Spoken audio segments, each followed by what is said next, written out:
Assalamualaikum warahmatullahi wabarakatuh. Halo adik-adik semua, bagaimana kabarnya? Ketemu lagi bersama saya Silvi Faiza Tulumi. Kali ini kita akan melanjutkan materi sebelumnya, yaitu masih tentang jaringan tumbuhan pada organ tumbuhannya. Oke. Organ tumbuhan itu sendiri yaitu sekumpulan dari beberapa jaringan yang melakukan peranan tertentu pada tumbuhan. Ini pada materi kelas 10 ya. Pada umumnya, organ tumbuhan itu terbagi menjadi dua, yaitu organ vegetatif dan organ generatif. Organ vegetatif itu sendiri terdiri dari akar, batang, dan daun. Kemudian, organ generatifnya terdiri dari bunga, buah, dan biji. Nah, ini yang akan kita pelajari pada organ utama tumbuhan yang terdiri dari akar, batang, daun, bunga, buah, dan biji. Akar merupakan bagian tumbuhan yang biasanya berkembang di bawah permukaan tanah. Akan tetapi ada beberapa tumbuhan yang memiliki akar di atas tanah.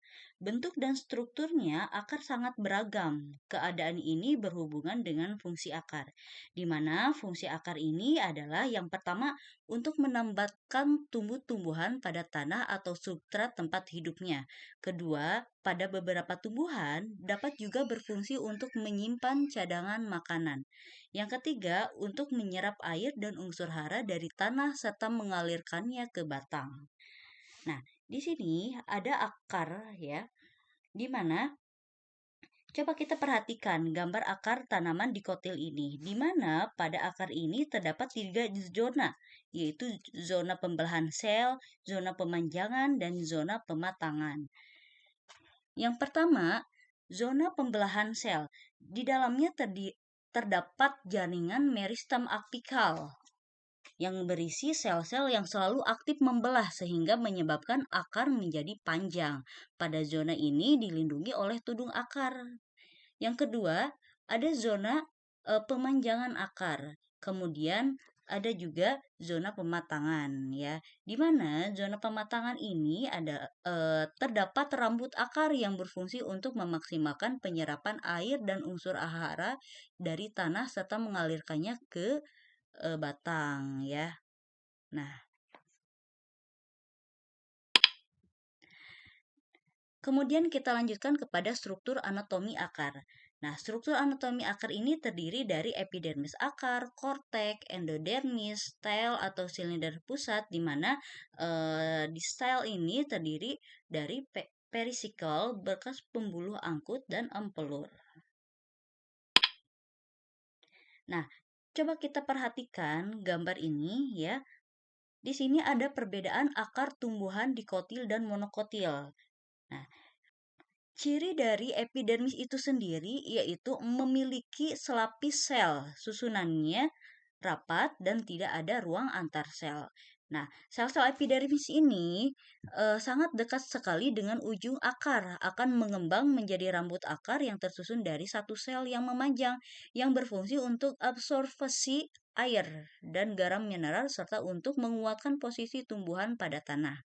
Nah, epidermis ini pada akar yang sudah dewasa akan mengalami kerusakan. Tentunya fungsi tersebut akan diambil alih oleh kortek ya. Nah, adapun kortek itu sendiri merupakan lapisan tengah yang tersusun atas jaringan parenkim yang berdinding tipis ya. Dimana coba masih ingat nggak jaringan parenkim itu apa? Ya, jaringan parenkim itu adalah jaringan dasar. Nah, di sini jaringan parenkim ini berdinding tipis dan berfungsi untuk menyimpan cadangan makanan. Lapisan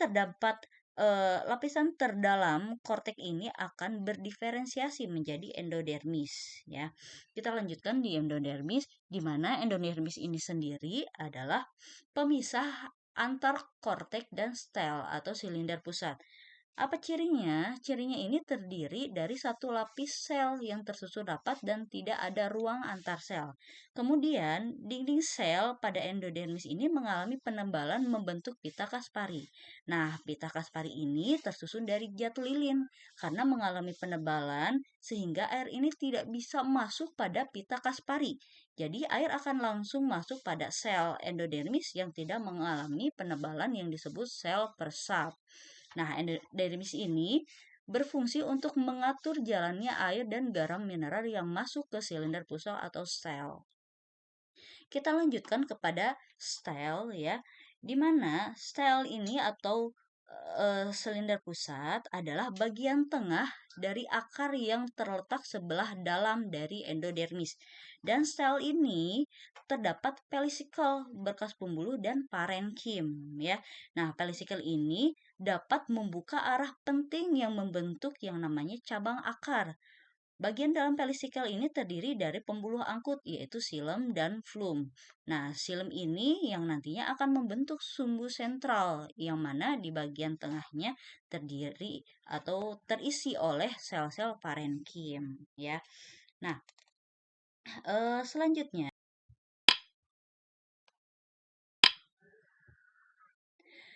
batang. Selanjutnya kita akan melanjutkan kepada batang. Nah, di sini terdapat tumbuhan dikotil dan monokotil, di mana tumbuhan dikotil pada pohon mangga ya dan tumbuhan monokotil pada pohon kelapa.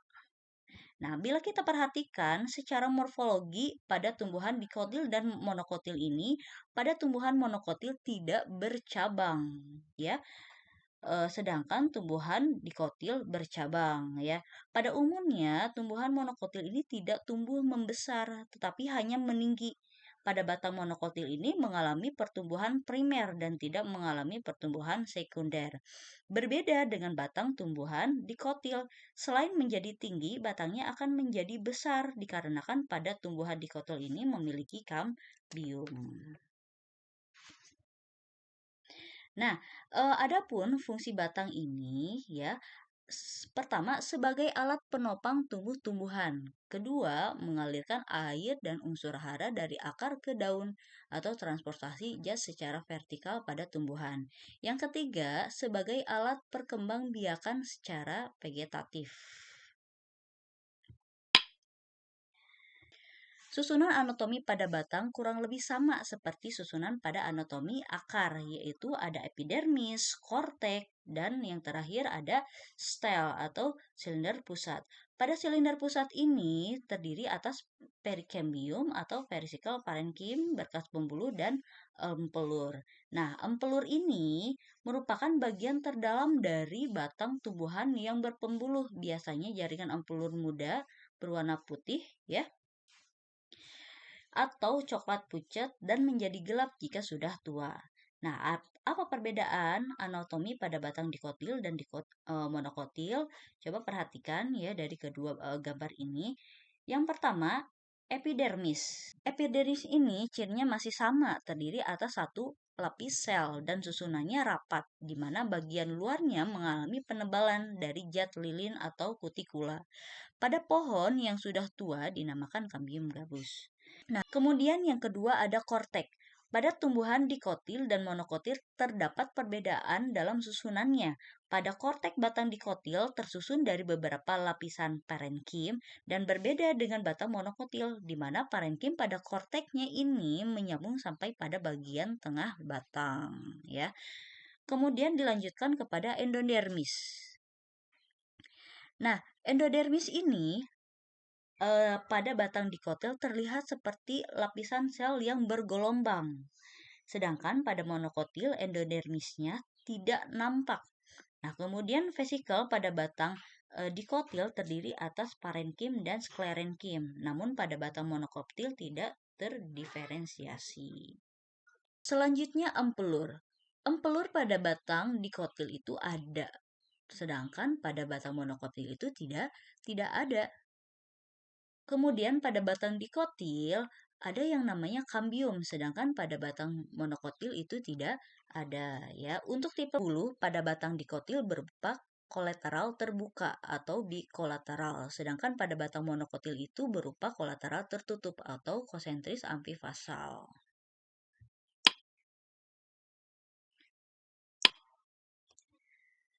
Selanjutnya daun, di mana daun adalah organ tumbuhan yang berperan penting, yaitu untuk pembentukan makanan, yaitu pada proses fotosintesis. Coba kalian perhatikan secara morfologi daun tumbuhan dikotil dan monokotil. Pada tumbuhan monokotil, terlihat pertulangan daunnya sejajar dan terlihat melengkung. Sedangkan pada tumbuhan dikotil, memiliki pertulangan daun menyirip dan ada juga yang menjari. Adapun fungsinya, pertama sebagai tempat berlangsungnya fotosintesis, ya. Yang kedua, pada tumbuhan tertentu dapat juga berfungsi sebagai alat perkembangbiakan vegetatif. Contohnya pada cokor bebek. Selanjutnya dilihat dari struktur anatominya. Daun itu sendiri umumnya terdiri atas epidermis, mesofil, jaringan pengangkut, jaringan penguat, dan jaringan sekretori. Yang pertama, jaringan epidermis. Epidermis pada daun biasanya terletak di permukaan atas dan permukaan bawah yang terdiri atas selapis sel, tetapi ada pula yang terdiri atas beberapa lapis sel. Untuk dinding sel epidermis itu sendiri mengalami penebalan yang tidak merata. Jadi sel yang menghadap keluar ini memiliki dinding sel yang lebih tebal dibandingkan sel epidermis yang menghadap ke dalam. Selanjutnya ada mesofil. Mesofil ini terdapat di antara epidermis atas dan epidermis bawah. Pada tumbuhan dikotil berdiferensiasi menjadi jaringan tiang dan jaringan bunga karang atau parenchyma spon. Jaringan palisade tersusun dari sel selapis atau lebih. Sel-sel yang berbentuk silinder tersusun rapat dan banyak mengandung klorofil sehingga sangat efektif untuk proses fotosintesis. Daun yang terkena cahaya matahari secara langsung akan memiliki jaringan palisade yang lebih padat dibandingkan daun yang berada di tempat teduh. Jaringan bunga karang ini tersusun dari sel-sel yang bentuknya tidak teratur, kemudian memiliki dinding tipis dan memiliki sedikit mesofil dibandingkan dengan palisade dan memiliki ruang antar sel. Jadi jaringan spon ini fungsinya untuk pertukaran gas. Selanjutnya pada jaringan pengangkut. Jaringan pengangkut pada daun bisa ditemukan pada tulang daun. Tulang daun pada tumbuhan dikotil terdiri atas satu tulang utama yang bercabang-cabang. Sedangkan tulang daun tumbuhan monokopil bentuknya sejajar dan dihubungkan dengan berkas pengangkut kecil. Selanjutnya jaringan penguat, di mana kita tahu di sini terdapat kolenkim dan sklerenkim. Kolenkim terdapat di dekat tulang daun yang besar di bagian sisi dalam lapisan epidermis dan ada juga di tepi daun tumbuhan dikotil. Sedangkan sklerenkim banyak ditemukan pada berkas pengangkut tumbuhan monokotil. Epidermis yang sel-selnya rapat dan memiliki lapisan kutikula juga merupakan jaringan penguat daun. Kemudian jaringan sekretori. Jaringan sekretori ini dapat berupa kelenjar, sel resim, dan sel tanin atau sel mirosin. Kelenjar ini dapat ditemukan pada daun-daun lebar berupa sel-sel parenkim yang padat di ujung berkas-berkas pembuluhnya. Contohnya nih pada rongga minyak. Contohnya nih pada rongga minyak yang terdapat pada mesofil daun tumbuhan jeruk atau citrus sp.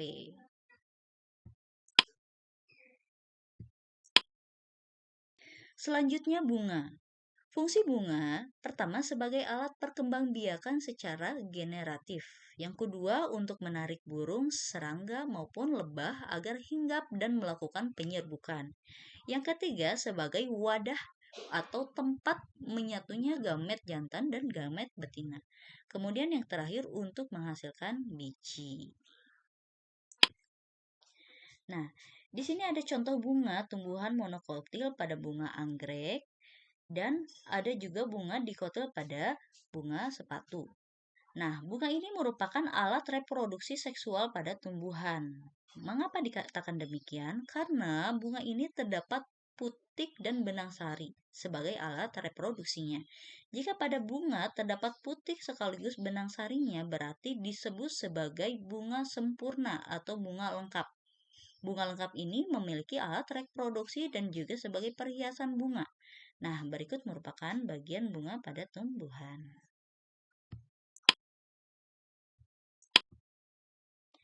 Selanjutnya buah. Fungsi buah sebagai tempat menyimpan cadangan makanan, melindungi biji, dan membantu proses penyebaran biji.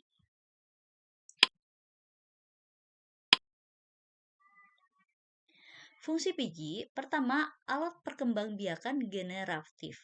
Kedua, membentuk individu baru. Yang ketiga, sebagai penyimpan cadangan makanan. Di sini ada contoh biji tanaman dikotil pada kacang dan monokotil pada jagung. Pada tanaman dikotil memiliki dua kotiledon sehingga pada biji ini mudah untuk dibelah. Berbeda dengan tanaman monokotil yang hanya memiliki satu kotiledon. Pada tanaman dikotil terdapat poros embrio, plumula, radicula, dan ini. Pada tanaman dikotil terdapat poros embrio, plumula, radicula, dan kotiledon. Pada biji tumbuhan monokotil, kotiledon hanya terdapat satu. Ada endodesmis, poros embrio, radicula, seludang, dan plumula. Kemudian, bagaimana perbedaan tumbuhan dikotil dan monokotil secara menyeluruh yang bisa dilihat dari biji, daun, batang, bunga, dan akarnya. Nah, di sini jika dilihat dari perbedaan biji, monokotil, dan dikotil, yaitu dikotil terdapat dua kotiledon, monokotil terdapat satu kotiledon. Kemudian perbedaan dari daunnya, jika daun dikotil itu pertulangan daunnya menyirip dan menjari. Adapun daun monokotil, pertulangan daunnya ini sejajar dan melengkung biasanya. Kemudian, batang dikotil terdapat kambium, berkas pembuluhnya melingkar. Sedangkan monokotil, kambium tidak ada, berkas pengangkutnya tersebar. Adapun dilihat dari perbedaan bunganya, tumbuhan dikotil ini bunganya berkelipatan 2, 4, atau 5. Adapun bunga monokotil, bunga berkelipatan 3. Selanjutnya, dilihat dari perbedaan akar dikotil dan monokotil. Jika akar dikotil ini akar tunggang, adapun akar monokotil yaitu akar serabut. Mungkin hanya itu materi kali ini. Terima kasih sudah menonton materinya. Semoga bermanfaat. Wassalamualaikum warahmatullahi wabarakatuh.